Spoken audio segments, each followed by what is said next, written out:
Halo guys, selamat datang kembali di channel Double Fat. Nah, kali ini gue nggak akan podcast gitu ya. Jadi gue bakal ngajak kalian buat ngeliat apa sih kegiatan gue pada saat datang ke klinik tuh ngapain aja. Gue akan sedikit ajak kalian buat ikutan nih kegiatan pagi gue seperti apa sebelum menangani pasien di klinik ya. Oke, check it out.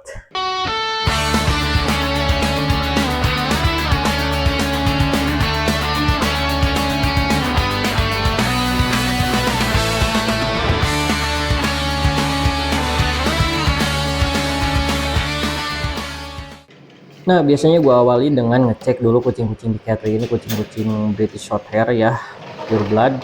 Emang gue sengaja buat breeding ya, buat dilepas adopsi, buat jualan lah gitu. Karena emang gue juga seneng gitu. Nah, ini biasanya gue cek makan, minum, tempat pupnya ada apa enggak. Nah, kayak ini kan kelewat nih bak pasir. Sebenarnya gue nggak pakai bak pasir ya, cuman keranjang aja kayak gitu. Tempat pup sama pipisnya udah terbiasa mereka nggak pakai pasir gitu. Kemudian ini juga ya biasa gue cek-cekin kayak gini ada makanannya atau minumannya. Ini makanannya udah pada kosong karena kemungkinan udah pada habis ya. Karena gue agak telat juga tadi datang ngeceknya gitu. Biasanya asisten gue yang udah ngerjain semua. Nah, gue bagian recheck kucing-kucing gue ini. Kadang-kadang ya dilihat ada yang sakit apa enggak, ada yang makannya kurang nafsu kayak gitu, kita cek semua, ada yang pilek biasanya. Nah, selesai dari ngecek kucing di catering ini, biasanya gue lanjut buat main si Bui Barn Owl atau Tito Alba atau serak Jawa ya. Nah, ini kita bawa aja ke klinik ya, karena klinik gue ini sekarang udah pindah, cuman kehalang satu rumah doang sih sama tetangga ya, biar lebih luas, biar lebih nyaman. Nah, sini nongkrong cantik dulu karena ya burung hantu juga perlu sinar matahari walaupun dia hidupnya nokturnal. Kemudian lanjut cek lagi ini landak-landak gua udah dikasih makan apa belum, minumnya ada apa enggak, serbuk kayunya kotor apa enggak, dan kadang-kadang apakah mereka udah beranak lagi apa belum gitu. Kalau misalnya ada yang beranak ya biasanya langsung dipisah tuh jantannya biar aman hidup sentosa ya. Ini juga parkit, gua ngecek makanan, minuman, tatakannya ini masih pada kotor, kemungkinan ya memang belum dibersihkan gitu. Karena kebetulan hari ini asisten gua libur satu, jadinya ya mungkin belum sempet lah, ini nggak apa-apa karena hari Minggu memang libur sih jadwalnya. Kemudian ini rawat inap ya, burung-burung plaker ini feeder plucking jadi, atau burung-burung cabul. Nah, ini dikeluarin, sebentar lagi kita mau jemur sama mandiin treatment ya, disimpan dulu di luar karena di dalam kliniknya mau disapu dan dipel. Tuh, ini juga masih pada kotor ya, masih belum dipel. Lanjut ke pet hotel, gua cek kucing-kucing yang dititip sehat di sini, jangan sampai kucing yang masuk sehat keluar jadi sakit ya. Oh, big no, big no. Oke, jadi gua cek makanan, minuman, kondisi kucingnya seperti apa, pipis, pupnya udah aman semua apa belum. Nah, biasanya dilaporin tuh sama asisten ya pagi-pagi, wah itu ada yang patah, nanti gue benerin lah ya. Nah, kemudian kita cek kondisinya, kalau misalkan memang oke ya kita laporan sesuai kondisi. Kalau misalkan ternyata ada abnormalitas yang ditemukan ya, misalkan kucingnya ternyata diare atau pilek atau ada muntah segala rupa ya, kita laporin ke owner untuk di treatment lebih lanjut. Nah, sebelum di treatment itu biasanya memang kita sampaikan dulu ke owner, jadi tidak ada miskomunikasi atau langsung asal-asalan ngasih treatment sedangkan owner tidak tahu. Jadi itu sangat kita minimalisir. Kemudian ini rawat inap non infeksius ya, kebetulan cuma sedikit ini yang rawat inap infeksius. Ini juga biasa kita cek makan, minum, tempat pupnya seperti apa, pipis, pupnya bagus, makannya bagus, minumnya bagus, ada muntah, diare atau segala rupa abnormalitasnya. Nah, kita selalu laporkan kepada ownernya biar ownernya juga nggak khawatir kucing gua masih hidup apa enggak gitu. Ya normal lah ya untuk setelan klinik. Nah, kemudian biasanya gua cek lagi ini peliharaan gua, ada ikan ya, koki, lohan gitu. Nah, bentar ya, gue simpen dulu ini. Gua kasih makan sih biasanya, ini udah kelaparan. Wait, ada susah nih nyimpennya. Bentar gua ganjil dulu ya. Belum kelihatan lohannya. Nah, sedikit, nah seginilah ya. Oke, nah biasanya gua kasih ini makanan ikannya pelet, ada spirulina, astaxanthin gitu. Sebenarnya pakan buat lohan sih ini, cuman ya gua kasih aja ke koki lah biar sekalian. Oke, nah ini lohannya juga tipe SRD, Red Dragon Cilnong ya sebutannya gitu kan, kecil-kecil udah jenong. Doain mudah-mudahan nanti makin gede makin bagus. Kita update aja nanti kalau misalkan udah makin gede. Nah kemudian ini juga ada biawak, ini gua cek tuh kotor ya airnya, ini nanti kita bersihkan. Kemudian ini juga ada gecko yang lagi dikawinin. Nah ini kemarin harusnya udah nelor sih hari ini, coba kita lihat ya, udah nelor apa belum. Ada guys, ada nih dua telur, nanti kita pindahin ya. Alhamdulillah ini nelor hari ini ternyata ya, dari kemarin gua tungguin nggak keluar ini telurnya lumayan lama. Ini jenis African Fatal Gecko, gue juga punya beberapa ekor ya, lagi di coba buat breeding, iseng-iseng berhadiah. Itu yang di bawah juga ada kodok ya, bukan kodok, katak sih, katak dampi pasang tapi jantannya masih kecil, jadi belum bisa gua breed. Padahal betinanya tuh udah bunyi-bunyi terus tuh, cuman jantannya masih bocil. Oke, ini bentar, gua kemana ya tadi ya?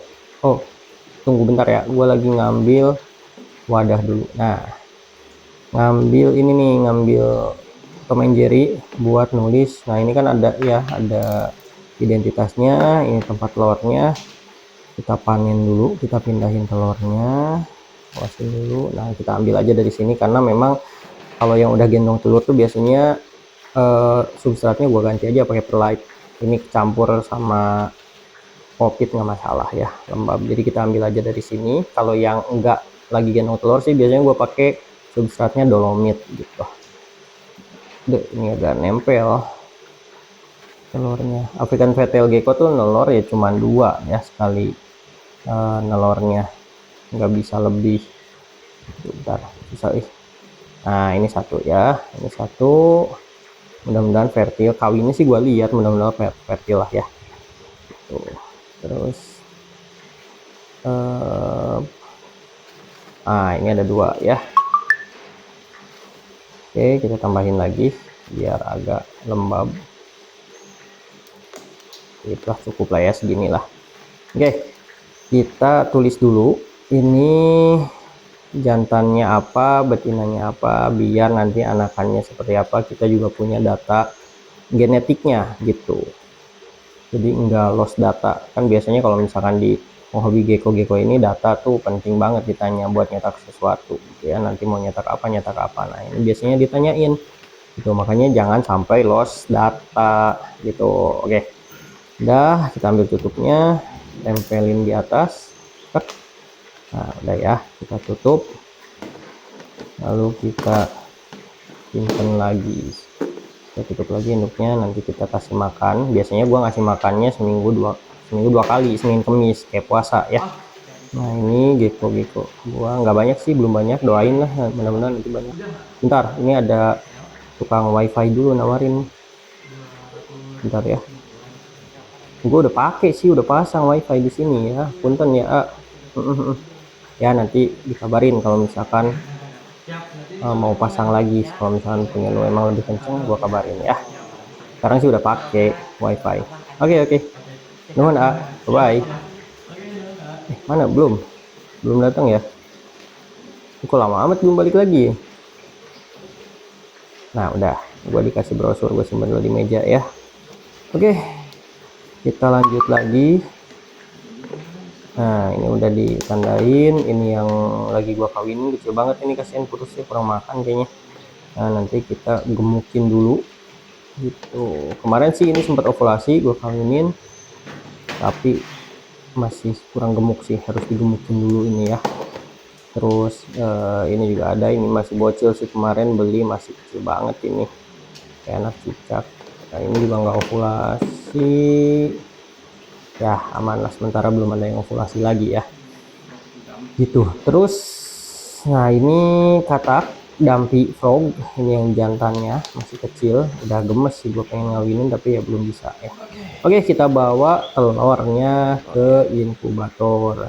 Jadi awalnya gue pakai inkubator ya cuman styrofoam aja. Terus ini ada inkubator telur ayam nganggur, jadi gua pakai aja, gua setting di 29 sampai 30 suhunya, cocok buat ngetesin ini ya, biar nggak terlalu lama ya, 60 sampai 70 hari Ini rusak ya, rusak ini penunjuknya. Nah, harusnya sih udah netes 60-70 hari ya kalau dengan suhu segini. Oke, nah ini dikasih makan nih sama asisten gua, kasih makan, kasih minum ya. Gua pakai tipe yang gerabah ini biar nggak ditumpahin, disundul-sundul mulu kalau pakai tempat makan kucing ya. Nah, ini juga kita cek tuh. Haus dia. Memang tadi kan pas yang di video itu belum dikasih minum ya. Tuh sama dia dikasih minum, langsung lah dia minum si landak-landak ini ya. Oke, ini juga sama dikasih minum gitu. Tumpahin mulu kalau nggak pakai gerabah tanah liat kayak gitu tempatnya. Itu sampah belum dibuang ya, maaf ya. Nah, terus ini juga gua ada cupang giant. Nah, ini betinanya semua sih, masih umuran 2 bulan. Gitu. Gua satuin di sini. Ini jenis Blue Royal. Semoga ini juga nanti bisa beranak pinak ya, doain aja. Gitu. Kemudian nah, ini juga di sini ada makhluk yang memang gua liarin di sini ya. Ada di mana mereka ini? Kita coba cari. Di sini nggak ada. Oke, biasanya sih ngumpet di sini nih di bawah triplek apa ya makhluknya. Ini gua lepasin. Nah, ini si marmot. Ada 4 ekor dia pada ngumpet ya. Oh, lucu banget. Jantannya 1, betinanya 3. Mudah-mudahan nanti bisa beranak pinak juga dia ya. Kita tutup lagi, kasihan panas. Oke, ada 2 ekor lagi yang belum ketemu. Coba, katanya sih di bawah mobil tadi kata asisten gua. Coba kita lihat ya. Mana? Ah, itu dia sepasang kelinci ya yang lucu. Oke, kebalik susah ya gue ininya. Nah, pokoknya adalah di bawah mobil dia ngadem di situ. Karena hari ini cukup panas ya. Udah sih itu yang piaraan-piaraan yang diliarinnya, nggak ada lagi, selebihnya di kandang-kandang. Nah, ini kita treatment buat mandiin ya, yang tadi rawat inap. Biasanya gue semprot, gue mandiin. Kemarin ada kutunya, sempat dicek juga. Jadi feeder plucker burungnya botak parah karena stres juga dia memang ya.